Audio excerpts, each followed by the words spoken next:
ॐ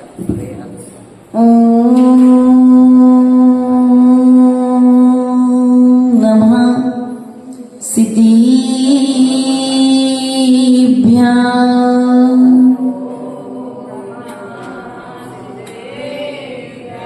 ॐ नमः सिद्धिभ्याम्।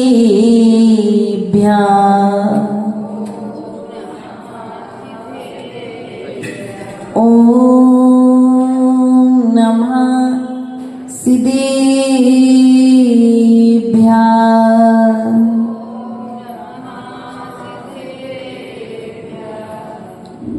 नमो अरिहन्ताणं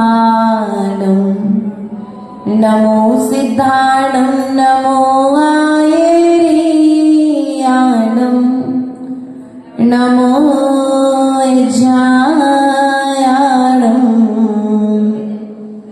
नमो लोये सब्बसागुणम्।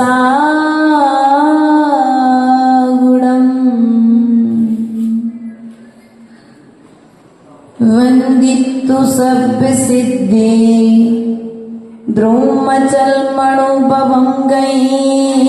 पट्टे बोच्छामि समय पावण मिणमो स्वः केवली बडिदम्। गुरुवः पान्तिनो नित्यम् ज्ञानदर्शननायिका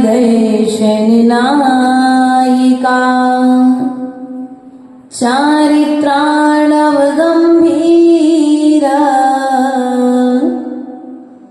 मोक्षमार्ग उपदेशिका। मेरे पवित्र मन में गुरुदेव आओ, मैं शास्त्र वाचन करूं प्रतिभा जगाओ। अरहंत भाषित सभी श्रुत देवताओं, क्या बोलना अब मुझे तुम्हें ही बताओ। क्या बोलना अब मुझे तुम्हें ही बताओ। बोले अनंत अनंत सिद्ध परमेष्ठी भगवान की, देवादिदेव मूल नायक आदिनाथ भगवान की, शासन नायक महावीर स्वामी की, आचार्य भगवंत कुंद कुंद स्वामी की, आचार्य भगवंत विराग सागर जी महाराज की, आचार्य भगवंत विशुद्ध सागर जी महाराज की, मम दीक्षा शिक्षा दाता 108 विभव सागर जी महाराज की, द्वादशांग जिलवाणी माता की।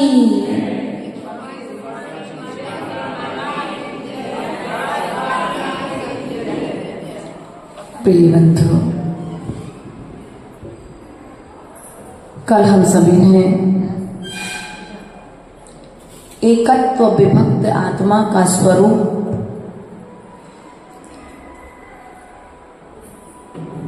मैं अकेला हूं, पर द्रव्य मेरी नहीं है, मैं पर द्रव्यों का नहीं हूं। जीव शाश्वत है, नष्ट होने वाला नहीं है, और जितने भी पुद्गल द्रव्य हैं वे शाश्वत रहने वाले नहीं हैं। मैंने बंध के निमित्त से जितने संबंध बनाए हैं वे सब संबंध भी एक दिन छूटने वाले हैं। एक दिन छूट जाएंगे या हमारे द्वारा निर्बंध होने के लिए ये सब संबंध छोड़े जाएंगे, क्योंकि मोक्ष मार्ग निर्बंध मार्ग है, बंध कराने वाला मार्ग नहीं है। निराकुलता का मार्ग मोक्ष मार्ग है, आकुलता का मार्ग मोक्ष मार्ग नहीं है। संकल्प का मार्ग मोक्ष मार्ग है, विकल्पों का मार्ग मोक्ष मार्ग नहीं है। प्रिय बंधु,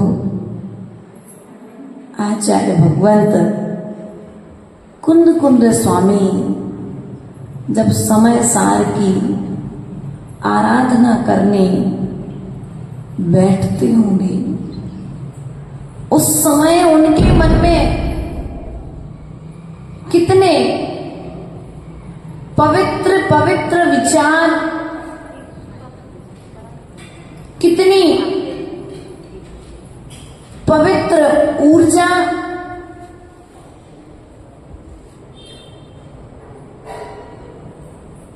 कहीं बाहर से नहीं आती। पवित्र ऊर्जा पवित्र विचारों से पैदा होती है। बताओ,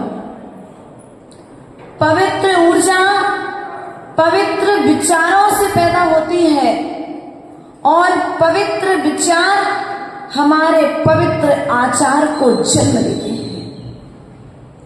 पवित्र विचार ही इस समय सार में लिखा हुआ है। क्या यह समय सार ग्रंथ आचार्य भगवंत कुंद कुंद स्वामी का पवित्र विचार है और उनका पवित्र विचार हमारे जीवन को, हमारे आचार को, हमारे आचरण को पवित्र करने वाला है। प्रिय बंधु, पवित्र भोजन करने से आप पवित्र नहीं होंगे। हो जाओगे क्या? पवित्र भोजन करने से आप पवित्र नहीं होंगे, आप पवित्र विचार करने से पवित्र होंगे। पवित्र आचरण करने से आप पवित्र होंगे। आचार्य भगवंत कुंद कुंद स्वामी ने आज से 2000 वर्ष पूर्व निश्चित है उत्कृष्ट सहन निष्कीलित व्रत किए होंगे। भोजन कम, विचार ज्यादा किए। क्या? भोजन कम, विचार ज्यादा किए। कैसे विचार? पवित्र विचार। कौन से विचार? पवित्र विचार किए। आत्मा के स्वभाव का चिंतन करना ही पवित्र विचार है। आत्मा के गुणों की वंदना करना ही पवित्र ऊर्जा को देने वाला है। आप पाषाण की पूजा कर रहे कि पवित्र ऊर्जा से संप्रेषित, पवित्र ऊर्जा से रहित पाषाण को नमस्कार,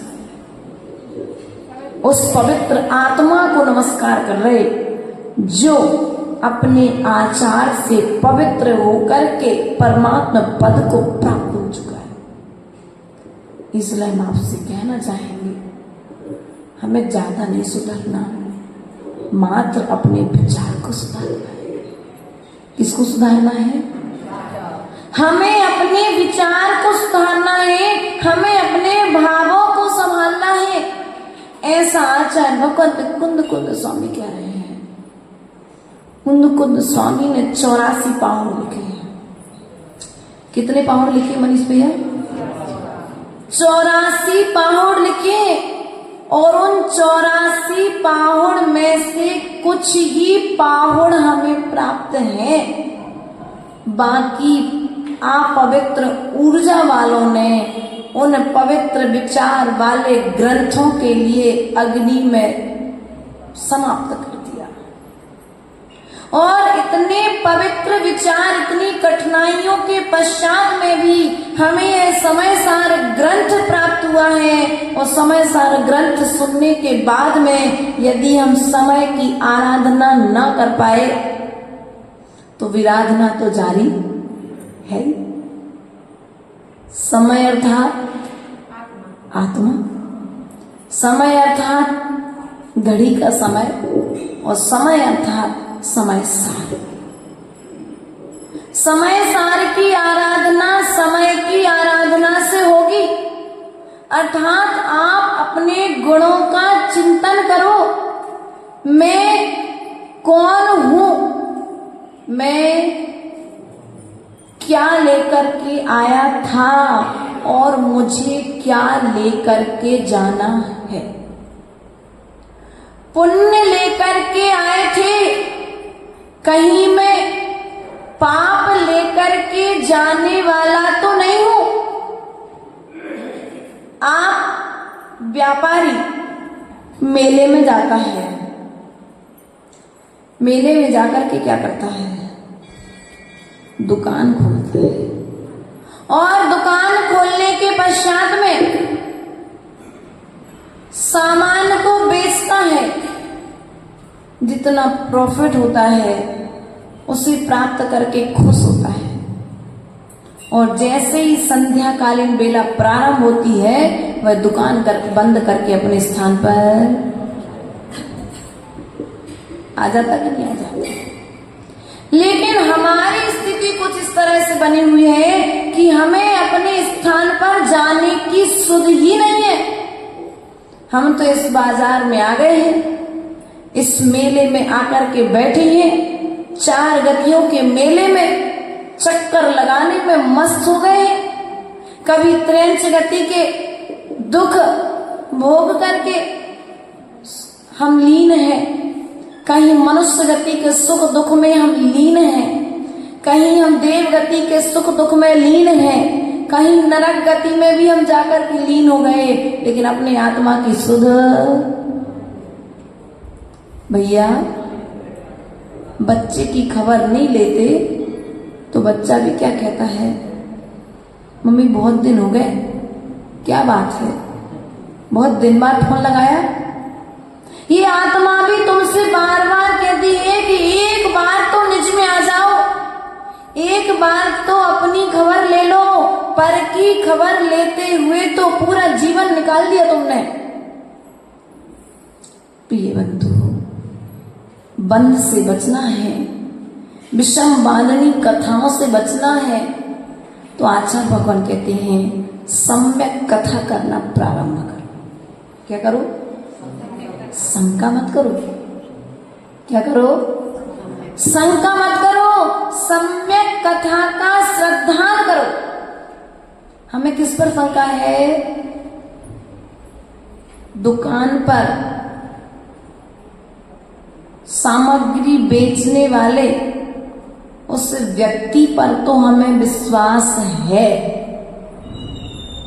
आप कपड़े की दुकान वाले के पास चले जाओ, टीवी की दुकान वाले के पास चले जाओ, बर्तन की दुकान वाले के पास चले जाओ, वो तो फिर भी क्या करेगा, आपको गारंटी।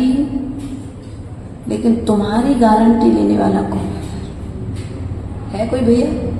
दादाजी, बंडा वाले दादाजी,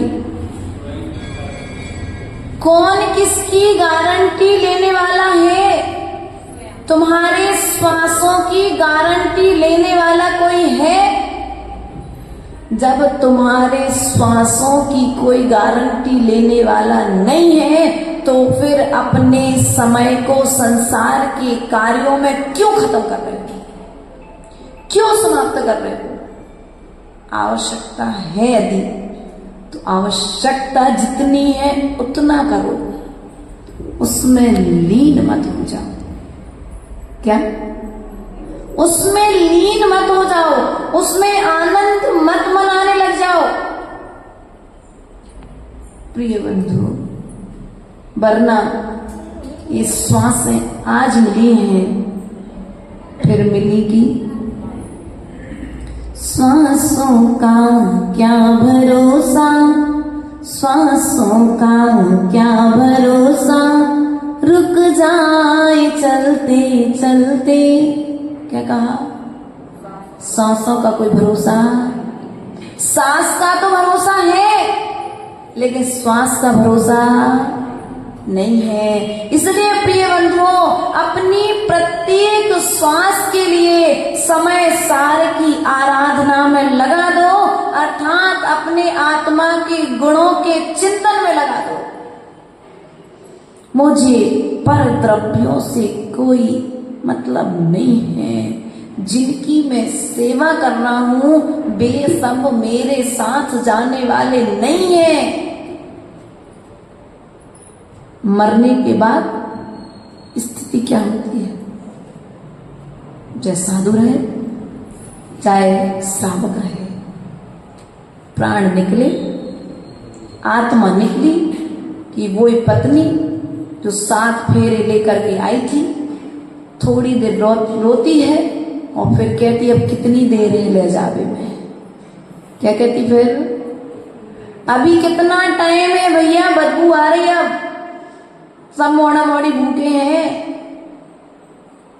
होती है ये स्थिति। सब कुछ देखने के बाद में भी हम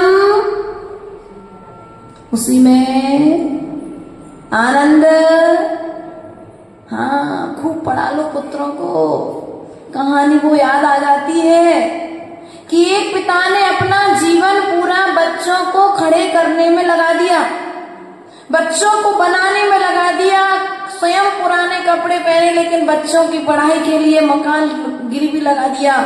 माँ ने फटी साड़ी पहनी, जीवन भर सिलाई करी लेकिन बच्ची को पढ़ा दिया।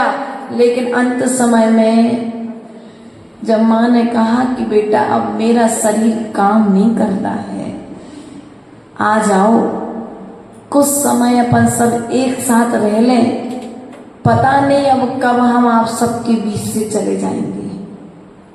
तो पता है बच्चे क्या कहते हैं? माँ अभी फुर्सत नहीं है, इस नौकरी से छुट्टी नहीं मिलती है। क्या कहते हैं? छुट्टी नहीं मिल रही बच्चों को। किनके लिए? जिन्होंने तुम्हें उस काबिल बनाया, उनके लिए तुम्हारे पास फुर्सत। इतना सब कुछ देखने के बाद में भी तुम्हें संसार की असारता समझ में आ रही क्या?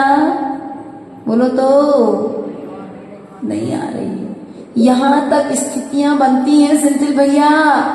2 भाई विदेश में थे, माँ घर पर शांत हो गई, पिता का फोन पहुंचा कि बेटा घर पे आ जाओ। माँ शांत हो गई तो बड़ा वाला बेटा पता है छोटे वाले से क्या कहता है? एक काम करो, दाह संस्कार में तुम चले जाओ, 13वीं में। बोलो तो स्थितियां, सब कुछ हमें साक्षात दिख रहा है, हमसे ज्यादा आप लोग देख रहे सुन रहे हैं, लेकिन फिर भी मोह की तीव्रता, चारित्र मोहिनी कर्म का बंध तुम्हें संसार में बांधे हुए है, छूटने नहीं दे रहा है। इस कर्म को यदि काटना है तो एक बार बिल्कुल आंख बंद करके बैठ जाओ, चाहे प्राण भी निकल जाए लेकिन मेरा शरीर छूटेगा, मेरी आत्मा तो गुणों से सहज हो गई। अपने शरीर को भी एनर्जी से भरने का समय दो।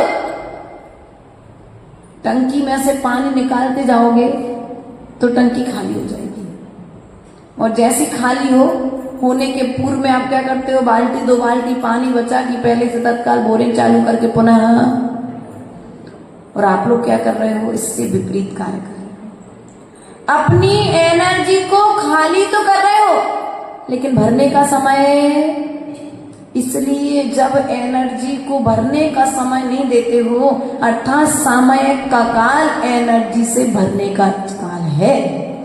मोबाइल डिस्चार्ज होता है तो चार्ज के लिए समय देते हो तो पुनः कार्य कर देता है, और ये चार्जिंग के लिए समय नहीं दो तो मोबाइल भी कोई काम का, खूब सिम डली रहे, बैलेंस डला रहा है, नेट पैक रहे, सब कुछ रहे, लेकिन चार्ज नहीं हो तो कोई काम का नहीं होता है।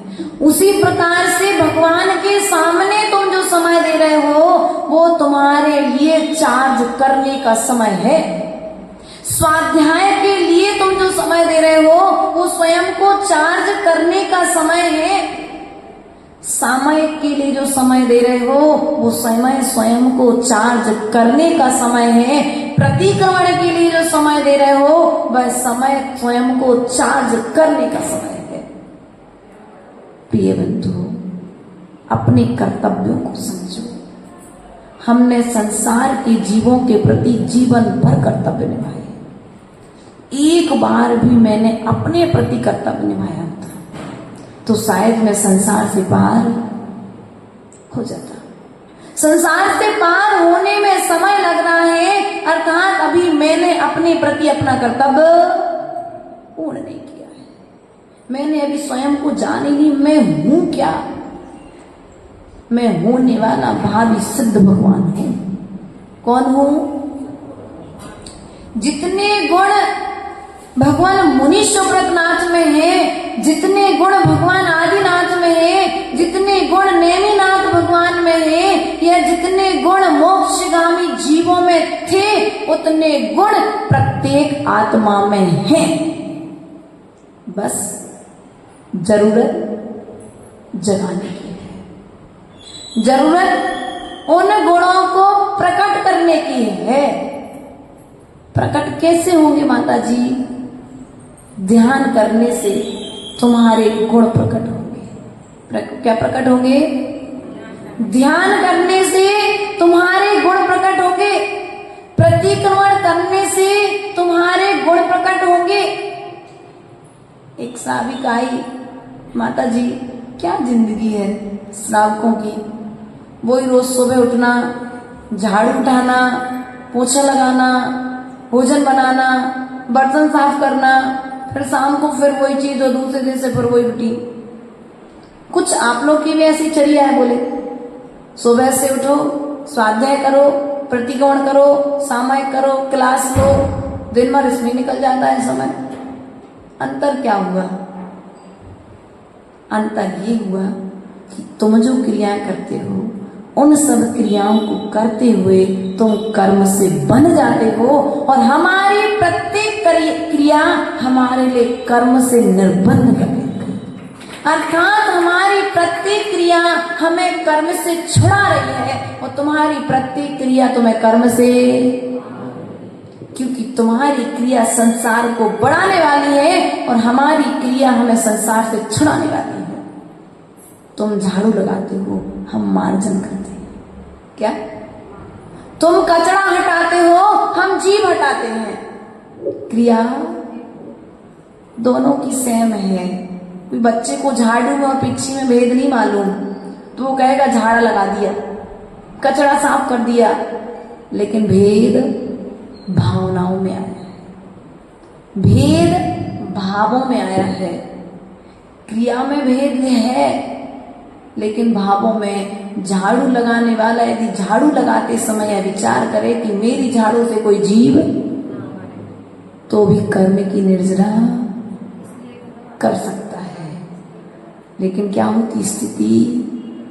स्वाध्याय करने वाला स्वाध्याय कर रहा है, एक व्यक्ति पेज पलट रहा है और एक व्यक्ति एक लाइन पढ़ के चिंतन कर रहा है।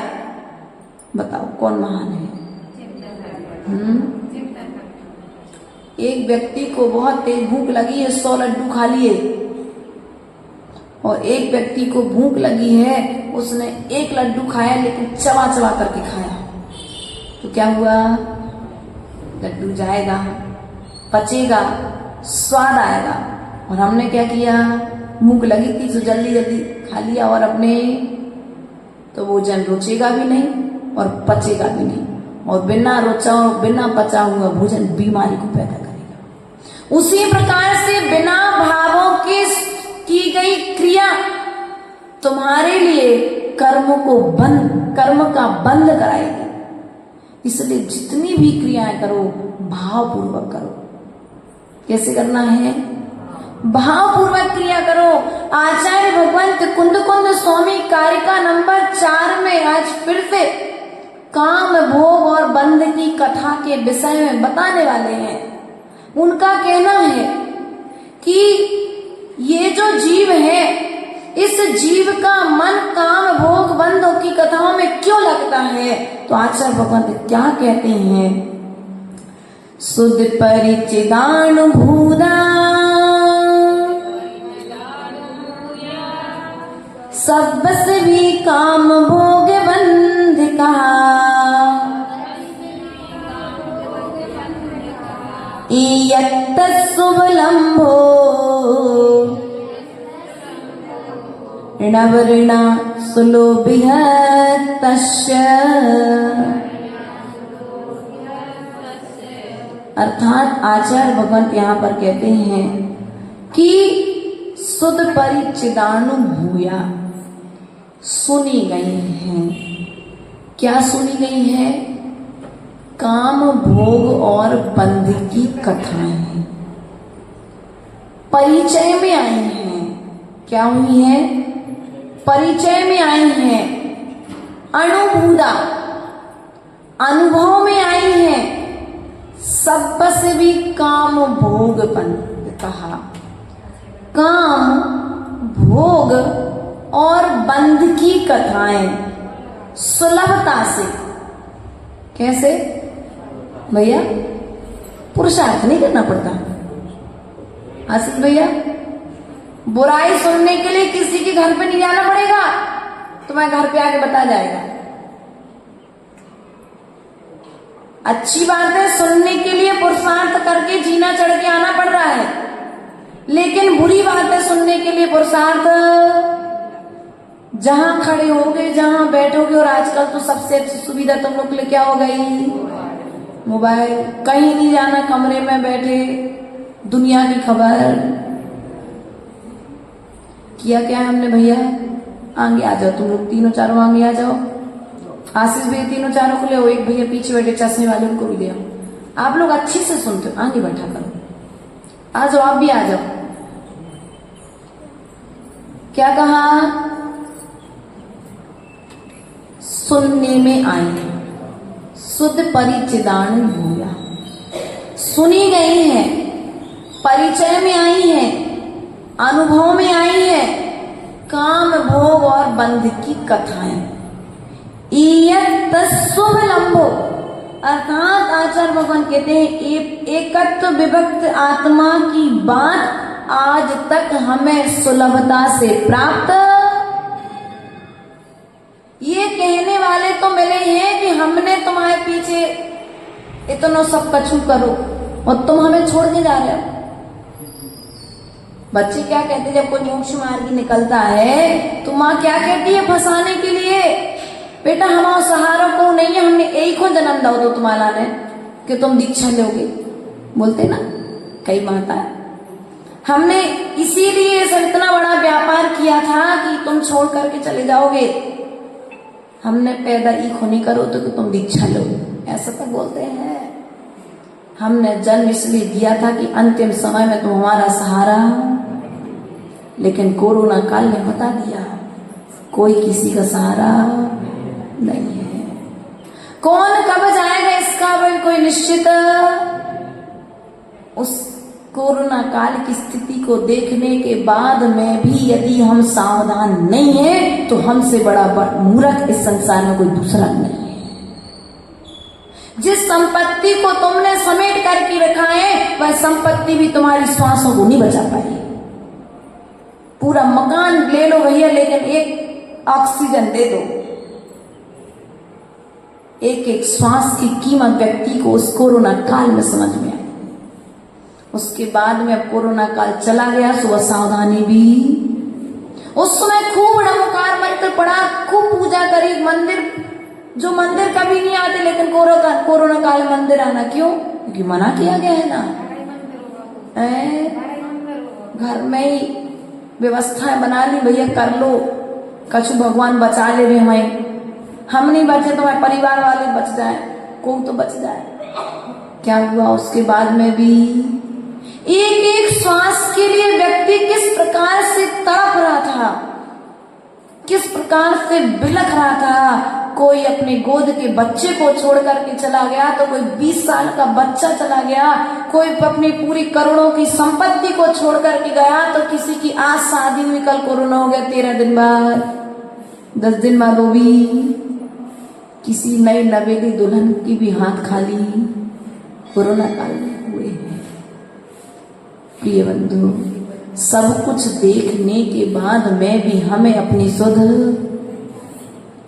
है माताओं, आई सुध कि आज भी राग देश में पड़े हुए हो, आज भी उन्हीं विकृतियों में लगे हुए हो, दूसरों की बुराई देखने में लगे हुए हो।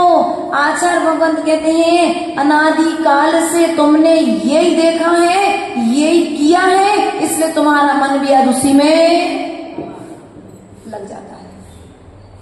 मन नहीं लगेगा। अभी हम कोई महाराज जी की कहानी सुनाने बैठ जाएंगे और पड़ोसी की कहानी सुना दे तो स्वाध्याय की किताब बंद, का कह रही थी भैया, अब बताओ क्या होगी स्थिति? क्योंकि जिस चीज को हमने अनादिकाल से किया है उसमें मन तत्काल जाकर के टिक जाता है, और जो हमने अनादिकाल से नहीं किया है उसको करने के लिए हमें पुरुषार्थ। हम लोग क्या कर रहे हैं? दीक्षा नहीं ली हमने, और ली होगी तो निर्दोष तरीके से पालन नहीं कर पाए, इसलिए अब पुरुषार्थ क्या कर रहे हैं कि जिस प्रकार से साधना कभी चंदना ने करी थी, जिस प्रकार से साधना कभी सीता सती ने की थी, उतनी निर्दोष साधना पंचम काल, भले ये पंचम काल को दोष ना देते हुए अपने पुरुषार्थ को जागृत करने में लगे हुए। इसलिए प्रिय बंधु, काल पंचम है, लेकिन पंचम काल के श्रावक मत बनो। हम जब साधक पंचम काल होने पर भी चतुर्थ काल की चर्या को जयवंत रखने का पुरुषार्थ कर रहे हैं, तो तुम श्रावक भी चतुर्थ कालीन श्रावकों की चर्या को जयवंत रखो। तुम्हारे हाथ में है जैन धर्म। एक पहिए से रथ नहीं चलेगा, दोनों पहिए सुरक्षित होना चाहिए, व्यवस्थित होना चाहिए। हमारे आचरण मात्र करने से जैन धर्म जयवंत नहीं होगा। हम आचरण कर रहे हैं, हमारा सुधार हो रहा है, लेकिन तुम्हारे आचरण करने से जैन धर्म जयवंत होगा। हम मात्र मंदिर में बैठ कर के माइक के माध्यम से, क्लास आदि के माध्यम से प्रभाव न कर सकते, लेकिन तुम घर घर में जाकर के, गली गली में प्रभाव न कर सकते। कैसे पूछोगे? कैसे करोगे? सिंजल भैया, आप सुबह से धोती दुपट्टा पहन के घर से मंदिर तक आए ना, प्रभाव ना हो गई। दादाजी, आप मुट्ठी में चावल लेकर के मंदिर तक आ गए ना, प्रभाव ना हो गई। आप कटरा से चल कर के यहां तक आ गए ना, प्रभाव ना हो गई। क्यों? कहाँ गए थे भैया? तिलकगंज गए थे। क्यों गए थे? प्रवचन सुनने। अच्छा, इतने अच्छे प्रवचन हो रहे, कटरा वाले भी धरा रहे।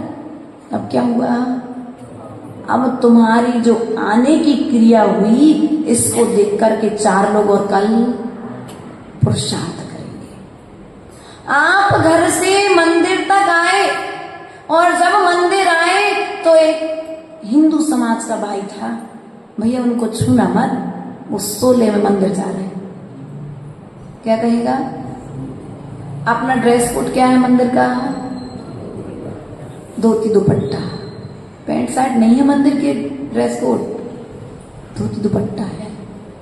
और जैन होकर के यदि तुम भगवान का अभिषेक नहीं कर पाए तो जैन कहलाने के लायक नहीं। भगवान की प्रतिमा को नहीं छू पाए मनीष भैया तो जैन होने के लायक, जिस कार्य के लिए तुम्हें मनुष्य पर मिली वो कार्य नहीं कर पाए। ये माताएं तरसती है, रोती है जब तुम भगवान को उठाते हो, भगवान का परिमार्जन करते हो, भगवान के मस्तिष्क पर कलश ढालते हो, यहां तक अपने हाथ से उस पांडुक शिला को नहीं छुपाते गंदू तक लेने के लिए। तुम ला करके देते हो तब इनके हाथ में गंदुदक। ये जो अनुमोदना कर रही है ना अपने पाप की, तो ये तो अगली पर्याय में पुरुष बनने वाली है, तीर्थंकर भगवान को उठाने वाली है अपनी गोद में। और आप ध्यान रखना, आप यदि नहीं कर रहे हैं तो समझ लो आपको इस पर्याय के बाद अब पुरुष पर्याय मिलने वाली। मौका एक बार मिलता है, बार बार देखो बुरा लग जाए तो क्षमा कर देना। नहीं हमारा तो ये देखो बुरा लग जाए तो हम को कछु नहीं कर पाए, बुरा लगे तो करन लगो। देखो सब माताएं तुम्हारे पक्ष, कितने तुम्हारे हितैषी हैं तुम्हारे तिलकगंज में, कितने हितैषी हैं कि तुम्हारे हाथों में अभिषेक देखना चाहते हैं, हाथों में अभिषेक का कलश देखना चाहते हैं, तुम्हारे हाथों में जिनेंद्र भगवान की प्रतिमा देखना चाहते हैं। तुम्हारा कोई तीव्र पुण्य कर्म का उदय है कि ये माताओं की भावनाएं तुमसे जुड़ी हैं, वरना अब दूसरे के प्रति सद्भावना करने वालों की आज कमी कम है, बुरी भावना से देखने वालों की कमी नहीं है। बुराई देखने वाले और बुराई कहने वाले बहुत हैं, लेकिन अच्छा कहने वाले और अच्छा बनाने वाले। इसलिए आचार्य भगवान कहते हैं कि एकत्व विभक्त जो आत्मा है, हमने क्या किया, इसके स्वरूप का चिंतन,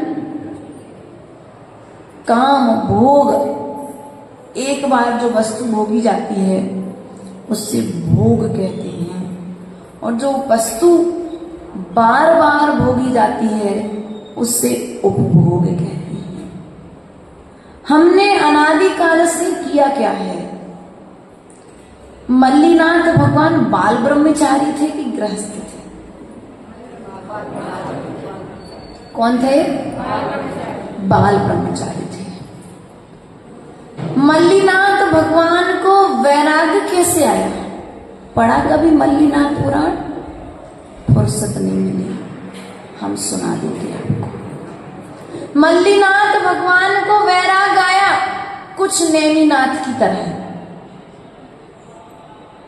बारात लगी हुई है, बग्गी पर बैठकर, रथ पर बैठकर कि भगवान जहां पर बारात विवाह होना है उस विवाह मंडप की ओर बढ़ते चले जा रहे हैं।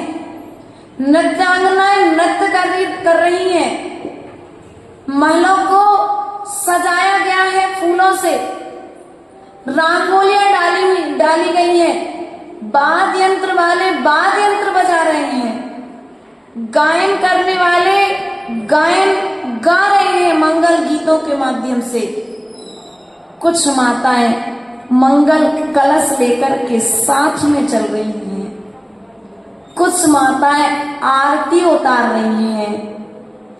ये सब देख करके मल्लीनाथ भगवान को वैराग आ गया। क्या हो गया? वैराग आ गया। वे उस रथ पर बैठे बैठे विचार करने लगे, अर्थात उन्हें जाति स्मरण हो गया कि ये जो नृत्यांगनाएं मैं देख रहा हूं ये सब तो मैंने स्वर्गों में भोगा हुआ है। इससे सुंदर सुंदर रत्नों के महल मैंने पूर्व में देखे हुए हैं, इससे सुंदर सुंदर तोरण द्वार मैंने देखी हुई हैं। जिस स्त्री को मैं वरने जा रहा हूं उससे भी सुंदर सुंदर कई स्त्रियां मैं भोग चुका हूं। अर्थात ये जो संसार की सामग्रियां हैं ये सब जूठन के समान है। पता नहीं उस स्त्री को मैंने कितनी बार भोगा है, इतना सोच करके कि व्यक्ति जिस वस्तु को एक बार भोग लेता है फिर उसे पुनः नहीं भोगता है, अर्थात यदि पुनः भोग रहा है तो जूठन को चमट रहा है। क्या कर रहा है? अपने ही भोजन को छोड़ करके पुनः पर उसको बस संसार को जूठन के समान जान करके विषय भोगों को छोड़ करके वे वैराग्य को प्राप्त। और हमारी स्थिति क्या है माता हो, संसार में रहते हुए हम संसार में लीन हो रहे हैं, बल्कि संसार में रहते हुए हमें संसार से विरक्त होना है। ये मनुष्य पर्याय वैराग्य को धारण करने के लिए मिली है, यह मनुष्य पर्याय दीक्षा को धारण करने के लिए मिली है। मात्र एक मनुष्य पर्याय है जिस मनुष्य पर्याय से तुम सिद्धालय जा सकते हो, अन्यत्र कोई दूसरी पर्याय है। इस मनुष्य पर्याय है जिसमें तुम चारित्र का पालन कर सकते हो। मात्र एक मनुष्य पर्याय है जिसमें तुम चौथे गुण स्थान से 14वें गुण स्थान तक यात्रा कर सकते हो। और यदि फायदा नहीं उठाओ तो हमारी पॉलिसी तो भैया इतना ही है, सिद्धालय तक दे सकत तुम्हारा ने हम कछु ज्यादा 1% 2% वाला ब्याज तो नहीं दे सकते, लेकिन ये है कि जितना जम्बूद्वीप है, भारत क्षेत्र है, यदि तो हमारी पॉलिसी के अनुसार चल गए तो 45 लाख योजन प्रमाण भूमि तुम्हारे नाम हो जाएगी। कितने प्रमाण? 1 गज भूमि के लिए तुम भाई भाई लड़ते हो। 1 गज भूमि के लिए, छोटे से सोने के टुकड़े के लिए तुम लोग लड़ते हो। एक कटोरी गुम जाए तो स्थिति क्या बनती है इनकी, चौके वाले जानते हैं, आप लोग सब समझते हो। कितने परिणाम खराब करते हो। आचार्य भगवान कहते हैं 1 गज भूमि के लिए मत लड़ो। आचार्य भगवान कह रहे हैं हमारे अनुसार चलना प्रारंभ कर दो, पूरी 45 लाख योजन प्रमाण सिद्ध सिरा तुम्हारे नाम पर है। किसके नाम पर है बोलो तो? कौन ने करी? तुम्हारे कर्मों ने। कौन करेगा तुम्हारे नाम पर?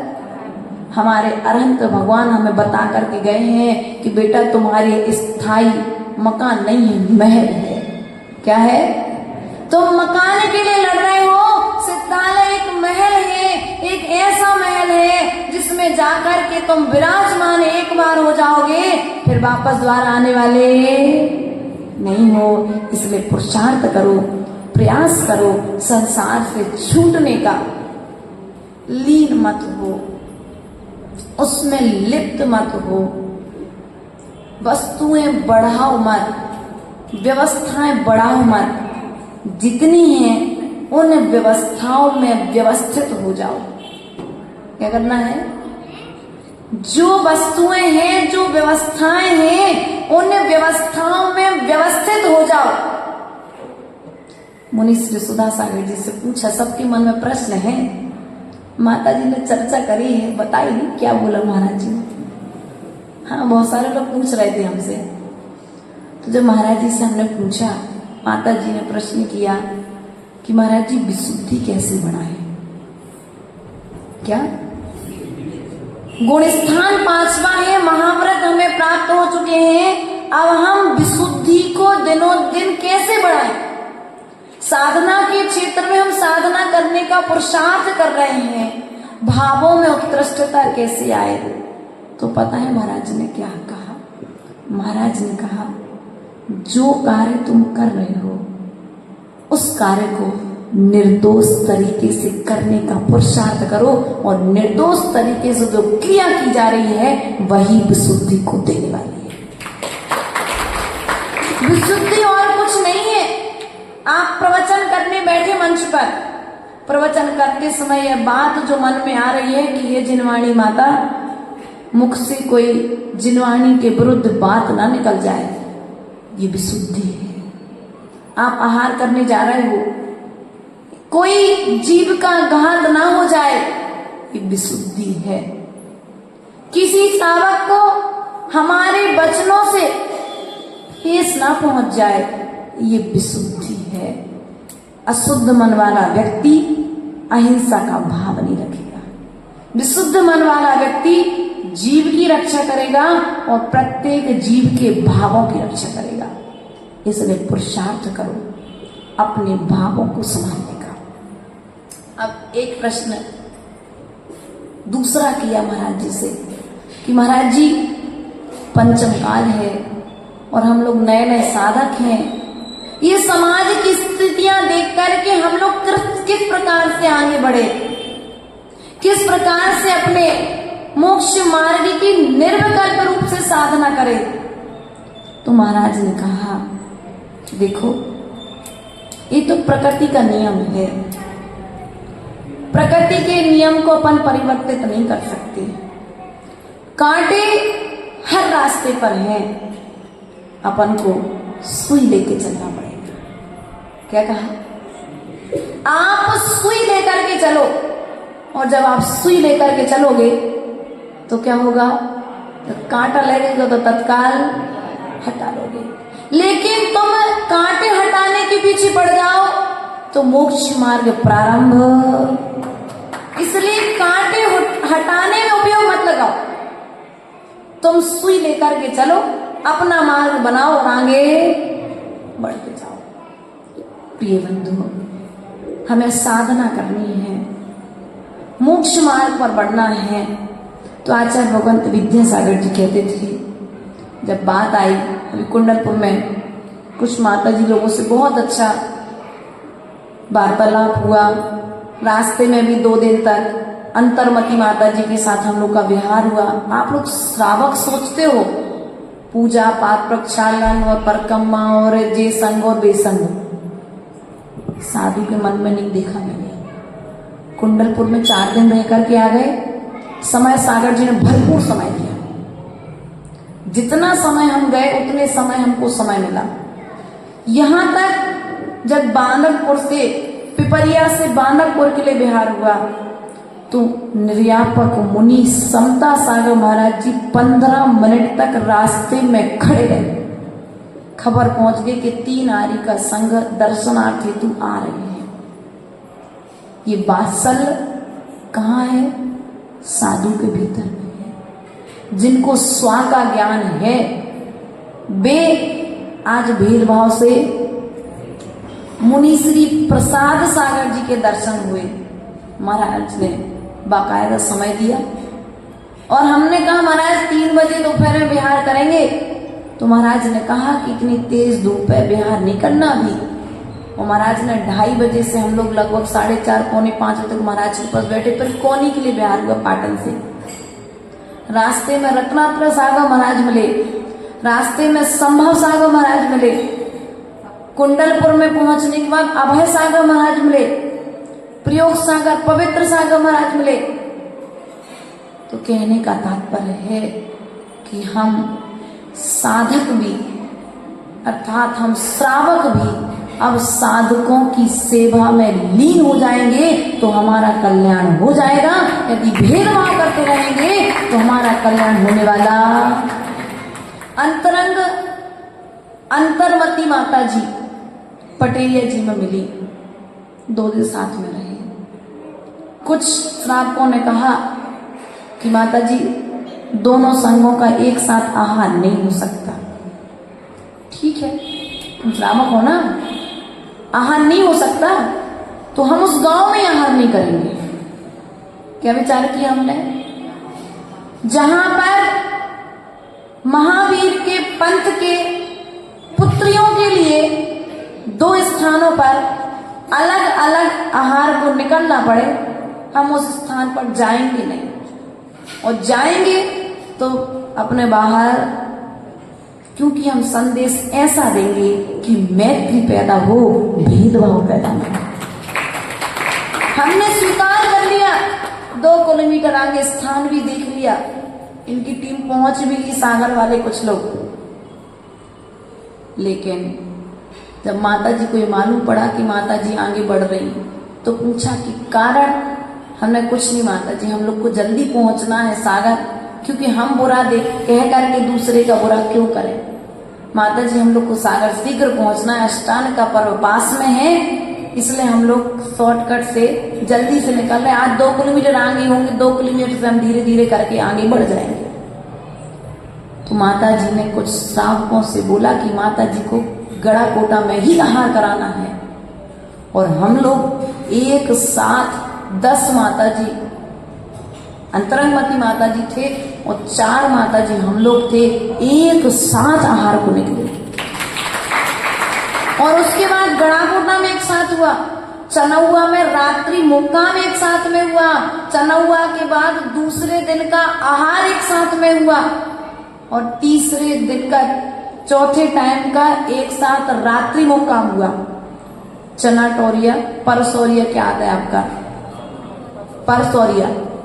परसौरिया में कुछ ऐसी व्यवस्था हुई कि एक स्थान पर रुकना था, लेकिन किसी साधक ने कह दिया माता जी जगह छोटी है, पूरा संग एक साथ नहीं बन पाएगा। हमने कहा ठीक है कोई बात नहीं।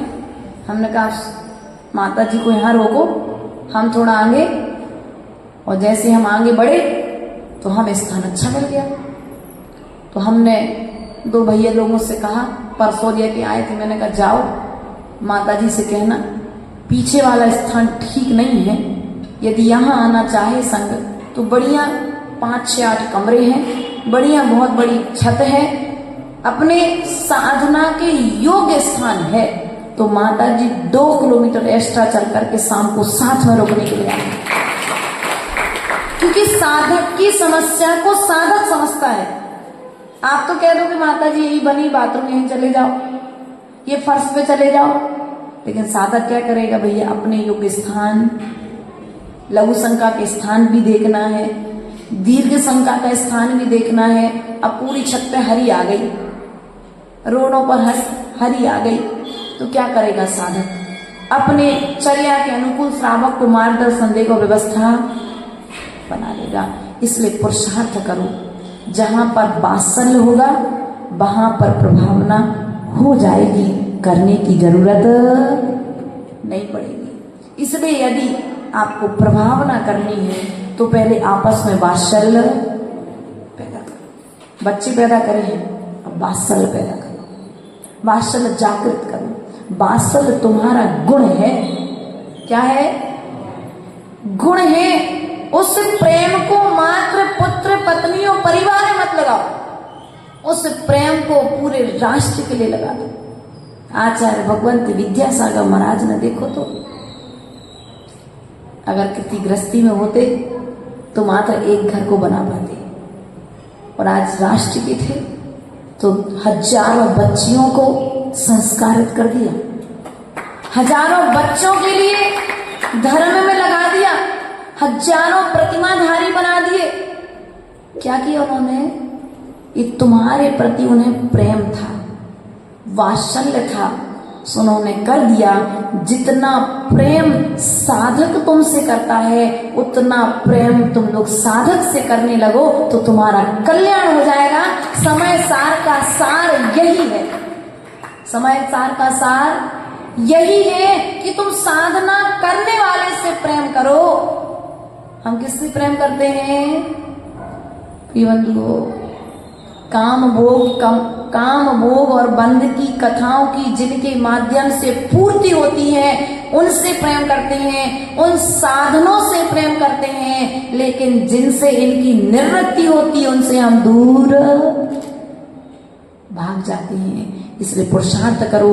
आचार्य भगवंत कहते हैं कि आप एकत्व विभक्त आत्मा हो, शरीर अलग है, आत्मा अलग है। इस भेद विज्ञान को जागृत करोगे तो निश्चित ही समय सार के सार को समझ पाओगे, वरना फिर सब कुछ तो असार है ही।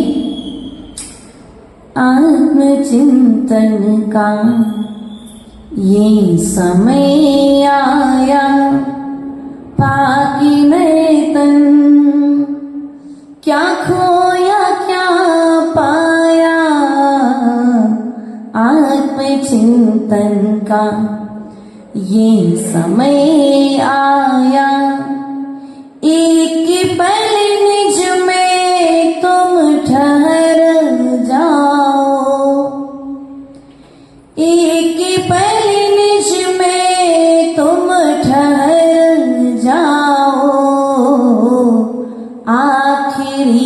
पल बस यही आया पाके नए तन। क्या खोया क्या पाया आत्मचिंतन का ये समय आया। तो टंको ते कीड़े गायक है, तो टंको ते कीड़े गायक है। यह तो तू समझ नहीं पाया पाके नए तन। क्या खोया क्या पाया आत्मचिंतन का ये समय आया। बोले अनंत अनंत सिद्ध परमेश्वरी भगवान की